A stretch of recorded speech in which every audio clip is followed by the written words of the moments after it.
What are the products that every coffee lover needs? These are the must-haves for any home brewing setup.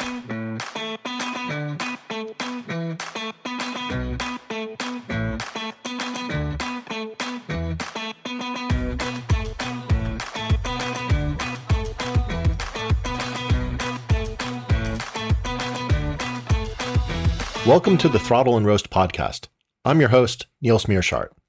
In this episode, I'll be covering products that every coffee lover needs. Now, if you love artisanal coffee and want to brew it at home, there are two items that I think are must-haves regardless of your preferred style of making coffee. And the first of those is a burr grinder. Now, many of you might have something like a blade grinder, some of the ones that are very common for doing this that are fairly cheap, but a burr grinder is really, really critical to maximizing the quality of your coffee done at home. And the reason for that is that a burr grinder will support you being able to define what the grind size is, and that's going to let you support different types of recipes, whether it's cold brew or espresso. So you can go from ultra fine all the way to very coarse grind in terms of the grind size. The second benefit of a burr grinder is it gives a consistent grind size. And if you have a consistent grind size, then the extraction that you're going to have from your grinds is going to be much more consistent than if you'll have varying sizes into there. So to me, a burr grinder is an absolute must-have. Now, the second one actually pairs with this quite effectively, and that is a scale. Now, you might be thinking, oh, I've got something that I can just measure. It's a teaspoon of coffee grinds, and that's fine. But really, the way that most recipes are sort of designed is for comparing weights and your balances of weights of the grinds to the weights of the water.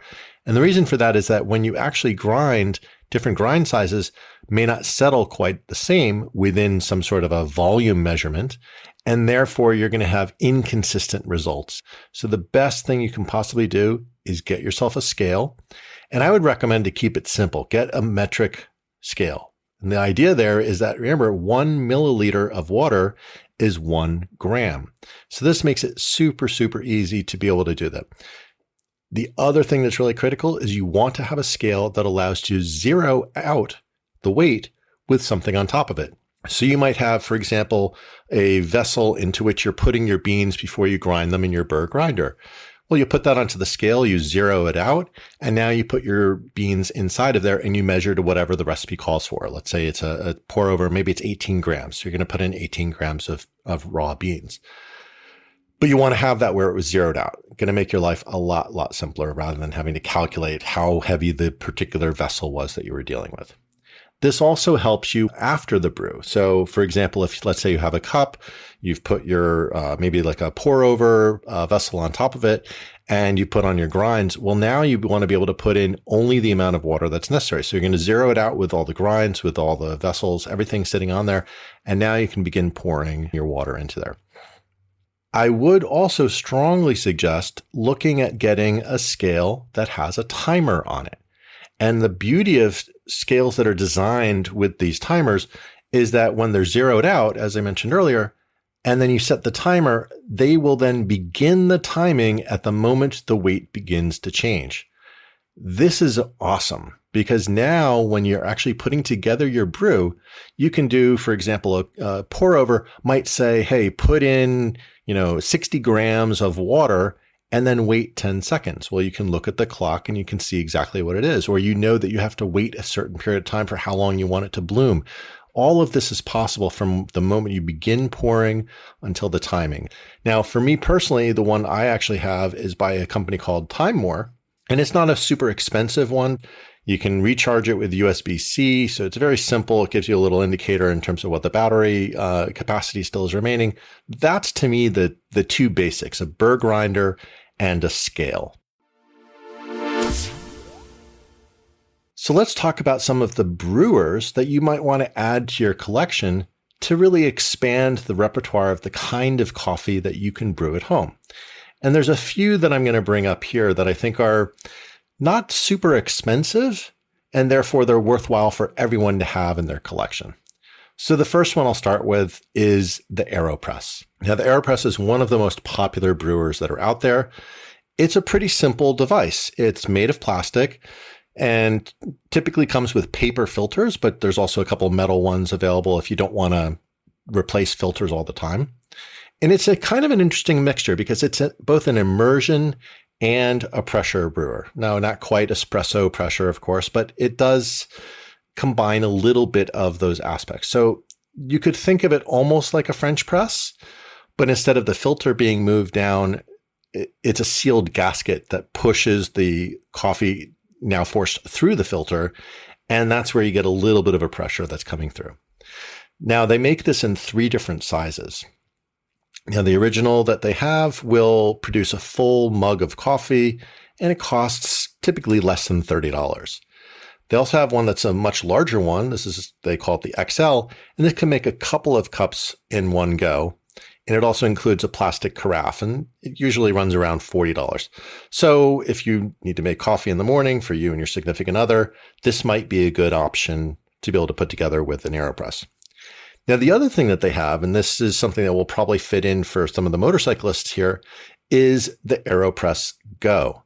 And this is a little bit smaller than the standard size, and it includes the cup. Everything nests inside of the cup, and it's about $45. And I love this one for camping because what you can do is you can take that one unit with you, and now I have a cup to be able to hold my coffee in. I've got all the brewing capabilities right into there. It makes it super, super simple. And it includes things such as a little measuring scoop. So if you don't have that scale when you're out camping, you can use a scoop as a good approximation. And it has a little bit of a stirrer as well. So super, super easy for you to do. Now, one add-on that you can do for an Aeropress that I actually really like to use is they have this, instead of using the standard flow control that comes with it, which is just basically a little grate that goes over your filter and has a number of holes in it, they have one that they call the flow control cap. So what this one has is it has a little bit of a nozzle that will restrict the flow of the coffee through there.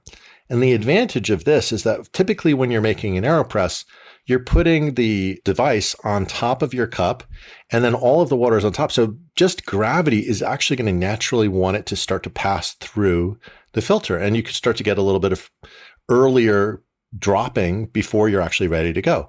So the nice thing with this flow control cap is it does restrict the movement until you actually start applying pressure, which then will allow it to go through the valve and come through. So it's not super cheap compared to the brewer, it being about $25.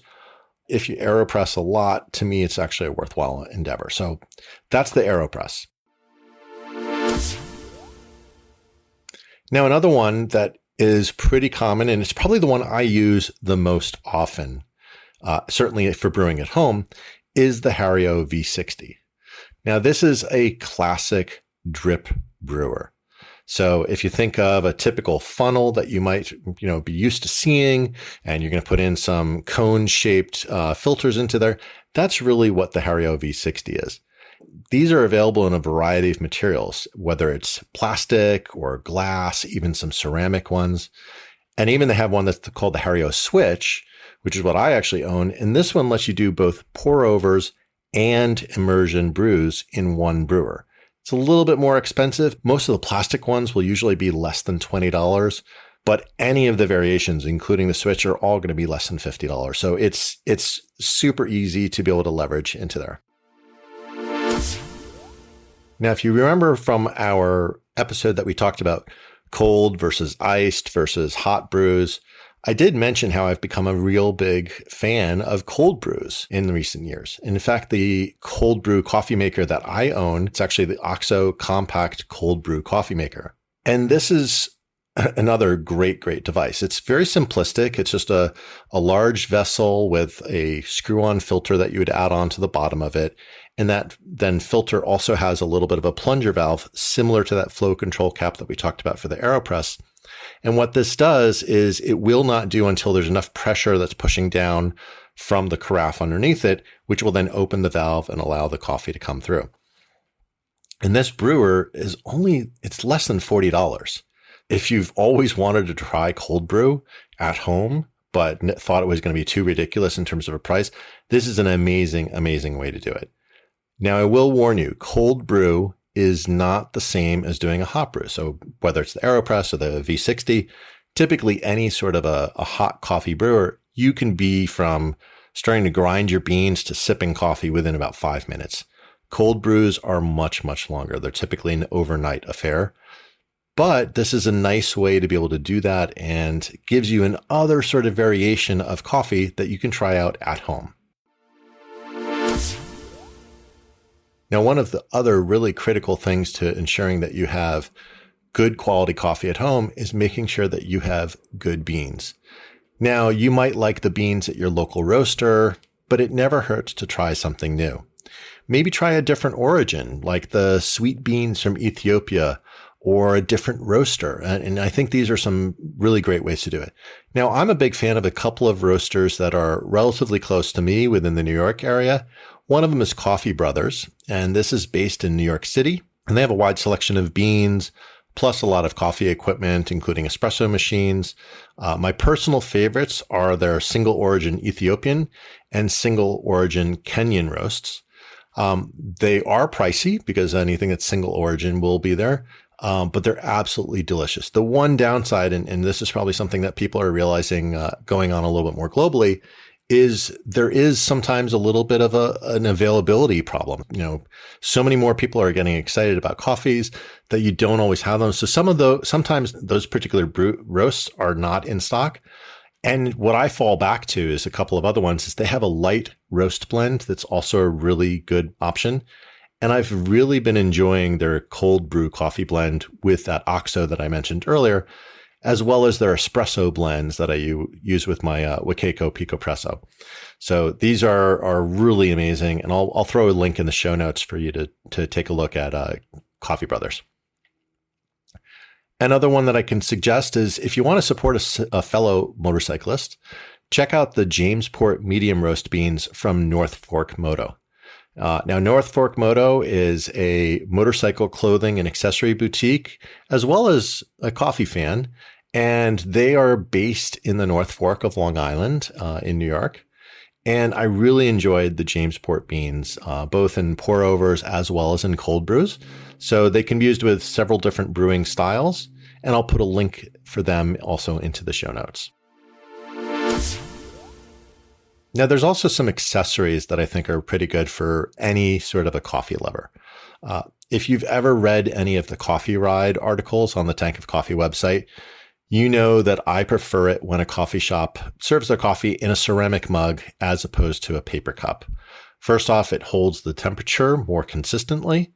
The experience to me just feels better in there. And I'm also a big fan of this for at home. So I always have a nice ceramic mug. Now, I've got a lot of different ceramic mugs, but one of the ones that I actually really like to use a lot is from Le Creuset. This is their stoneware mug. It's a nice 14-ounce size, really good quality. It retains the heat in there very nicely. So you're not going to suddenly find that your cup is making your coffee go cold way too quickly. So I really like it. There's a variety of colors that are available into it. So whatever decor you have, you can find one that works. Now, of course, many of us will make some coffee at home, and maybe we're going to take this on the road with us. Maybe we're going to go and get out onto, into our car. Maybe we're going on a road trip. Maybe we have to go to work, whatever it is. And there's two options that I use for these travel mugs. The first is a Nissan Thermos beverage bottle with a built-in cup. And this is what I use on the bike. And the beauty of this is because it already has the built-in cup, I can then very easily, pull over to the side of the road, take out the thermos, pour myself a little bit of coffee, and I've got just a nice, beautiful experience, and I can sip it very easily just as I'm on the road.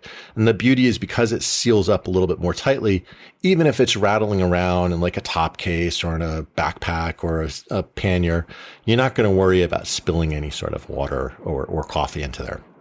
Now, the second one that I use is one by Contigo. And the beauty of the one from Contigo is that it actually has a built-in sipper. So you just push a little button, it opens it up, you can now take a sip, and then it'll seal it back up. It also includes a little bit of a lock, so you can keep it from accidentally opening. But given it's sort of more of a plastic construction as opposed to the metal, I tend not to like to have that one bouncing around in a top case. I have an aluminum top case on my BMW GS, so I like to use the aluminum one. But that's the two options that I'd say from a travel mug perspective. Now, another accessory that I think is really helpful if you're brewing at home is a coffee canister. Now, what do I mean by a coffee canister? Well, this is essentially a vessel into which you can put your beans to keep them as fresh as possible for as long as possible. Now, the one I use is from Planetary Designs. They call it the Airscape. And what it does is as you there's a little bit of a plunger inside, and as you do it, it actually has a release valve. So you essentially create a near vacuum for your beans to avoid them getting stale over time. And they're available in a few different sizes, so you can figure out what works best for you. So if you get new beans every week or every month, this will allow you to still have the beans being fresh. I also want to talk about a few bonus items that you might want to consider adding into your collection. They're not required, but they can certainly add to the experience. So the first one that I'll talk about is a pour-over kettle. Now, if you're using something like the V60 that I mentioned, yes, you could use a standard kettle that you can just heat up and then dump the water in, but you won't be able to control the flow. You might not be able to get it as precise in terms of the amount of water that you're putting in. And this is where a pour-over kettle can really be helpful. And they'll typically have a very thin gooseneck, and that allows for very fine control of exactly how much water you're going to be pouring in. The other beauty is it's an electric kettle, so it can heat up incredibly quickly. I mean, you can go from relatively cold water to fully boiling within a minute or two. So it's super, super easy. But it also allows you to set precise temperatures. So you may not want to have all the way to boiling. Maybe you want it at 94 degrees Celsius or 96 degrees Celsius or 89 degrees Celsius. And these all can be set to that. So you can actually have it heat up to the point that you need. Now, there's two brands that I think are pretty good for this. One is Stag, which is probably the one most people think of as the image in their mind for these pour-over electric kettles. They're very good, but they are a little bit more pricey. And then the second one is actually by the same brand that makes the scale that I have, and that's Time More. And this one's a little bit more cost effective, usually under about $100, but a really nice kettle that you can actually use especially for pour overs, to make it really easy. And just the speed of an electric kettle versus something you have to throw onto a stove, I just find is very, very convenient to have its own dedicated kettle for that. Now, I mentioned a little bit earlier that when I go camping, I'll typically bring that Aeropress Go. And there's another one that I'll also bring with me camping, and that is the Wakeco Picopresso. Now, it's a little bit of a mouthful when you try to say that quickly, but this is actually really cool because this allows you to have proper espresso on the go.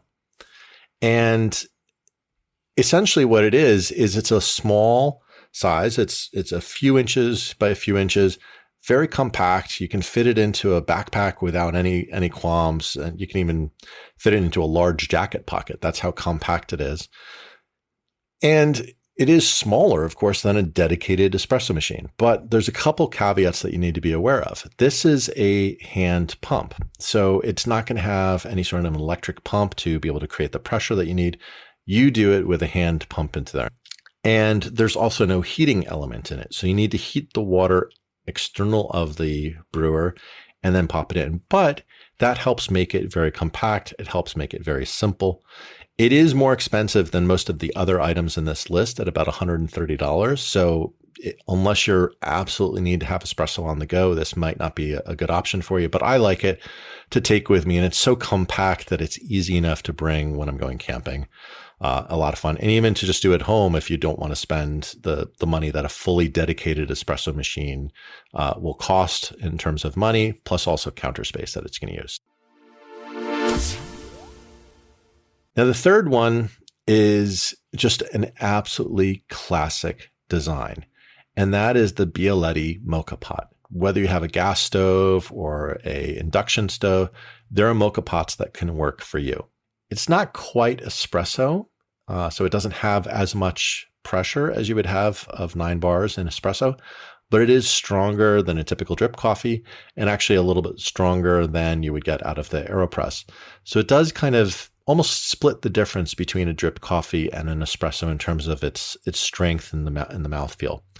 You can typically get them for less than $50, so it's not a very expensive option, but just a beautiful thing to add into your collection. Not dramatically different than some of the others, so use your judgment, but I actually really enjoy mine. I hope this has been helpful. We've talked about a lot of the various options that are out there of things that can really just step up your game for home brewing. Couple things that'll be really critical for you to have, such as having the scale, such as having the burr grinder. We also talked about a few brewers that might be a good option, such as the Aeropress, the Hario V60, a cold brew coffee maker like the one from OXO. We talked about some good beans that you might want to add on, whether you get them from Coffee Brothers or North Fork Moto, which are two roasters that are near me that I'm really a big fan of, or you find a roaster that's nearby to you. I think getting some good beans is really critical. And then some of the accessories. We talked about the ceramic mug. We talked about some travel mugs. We talked about coffee canisters that you can actually use to store your coffee. And of course, some bonus items, the pour over kettle, the Pico Presso, which is the portable espresso maker, and the Bialetti mocha pot, of course. So I hope that this has been helpful to give you some tips on how you can brew artisanal coffee at home. And if you'd like to actually learn a little bit more about some of these items and even some recipes that we actually have an article on the website that talks about how to amp up your artisanal brewing at home. And I'll add that into the show notes for the link. But I'd really love to hear from you. What do you think of this list? Is there something that you think I might have missed? What is your favorite coffee product? What is the thing that you find is your go-to all the time? Just text the show from the link in the show notes, and I'll share your thoughts in a future episode. Thank you so much for joining. And if you love listening to this podcast, please leave a review on Apple Podcasts, Podchaser, or your favorite podcast listening app.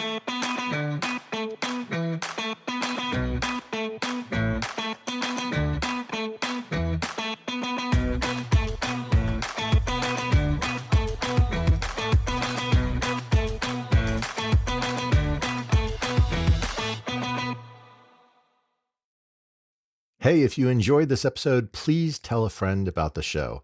You can often share an episode directly from your podcast app, or you can direct them to throttleandroast.com.